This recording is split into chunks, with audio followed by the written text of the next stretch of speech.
there is this other researcher, Toby Ord. Toby Ord, yes. He says that according to his scenarios, future scenarios, he's comparing different existential threats for the future. And when he compares the climate crisis with potential of super AI, he says that there is only, it's about 10% of, on a grade of from 1 to 100. So 10% about is just, super AI, while the climate crisis is just 0 point something percent in his scenario. But regardless how you look at this, it's interesting to start talking about is the climate super AI potentially at least as a big threat for the future of humanity as the climate crisis, or perhaps even bigger? That's a really important question I think we have to talk about. So what do you think about this? I think both are very important, and both are problems that we need to fix.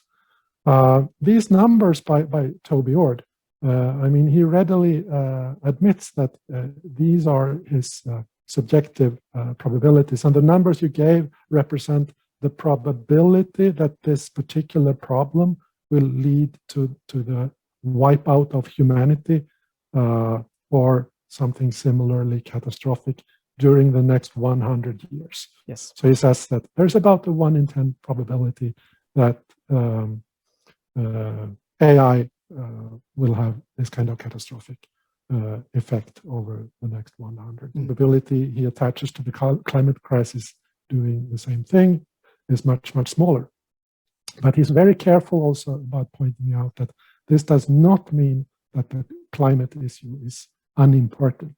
No. It's just that it's not the main problem with the climate crisis is not the risk that it will totally wipe out humanity. It probably will not, even if we mismanage it, but it will still create global scale catastrophes causing enormous amounts of suffering and economic loss, and maybe the tropics will become more or less uninhabitable, and we will see sea level rise, and both of these things will in turn cause huge refugee streams and so on. So it's really something that we very much need to take seriously, but not because it risks wiping out humanity entirely.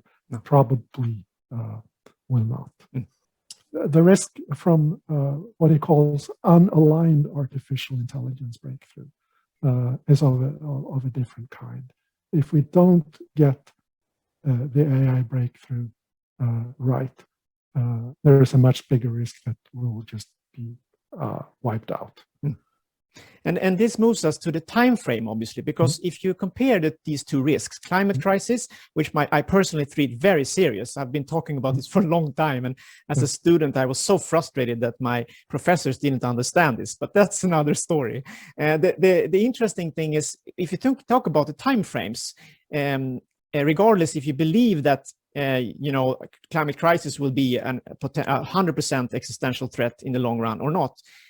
What I think is interesting is that you consider, and there are several other AI researchers who are talking about that we might have general artificial intelligence and after that a super AI within only decades. And I think that is something that surprises many, that they think that, well, sure, we can have a super AI in the future, but that's going to be when maybe 100 years, and we'll fix it by then.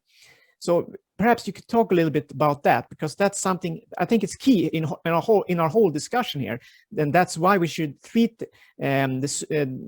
prepare for general AI and super AI as soon as we can. Yeah, I think there are two reasons why we should take preparations for this very, very seriously already now. One is the huge uncertainty about when the breakthrough will happen. And this is to a large extent, or maybe entirely, because that we don't know exactly what it takes for a machine to reach this threshold.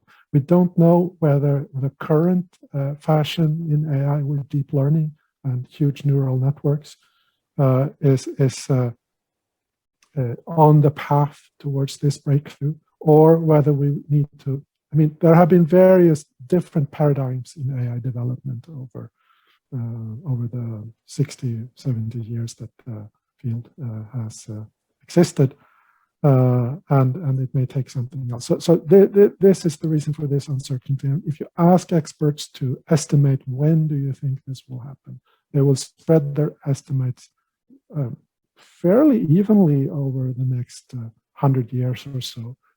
Some of them will put it even further off, and a few outliers will say that, no, we will probably never get to this. But there is no one who can say with authority that these people are right and those people are wrong. I mean, we were in a situation with real uncertainty, and therefore we have to be prepared for all the different scenarios in terms of timelines. So that's one reason. The breakthrough can be far off, but it can also be as near as decades or maybe even years. I mean, we're not in a position to rule out a breakthrough in 2025. That could happen. The other reason is that suppose that it's half a century from here or something like that. The people might feel like, oh, then it's nothing we need to worry about. No, but the project of making the AGI breakthrough safe, and one talks about aligning the goals and intentions of the AI with human values and to promote human flourishing and human well-being and so on. That is such a difficult project that it's not clear that we can afford to procrastinate on this, even if it's half a century or more away. We may need all the time we can get to solve this problem.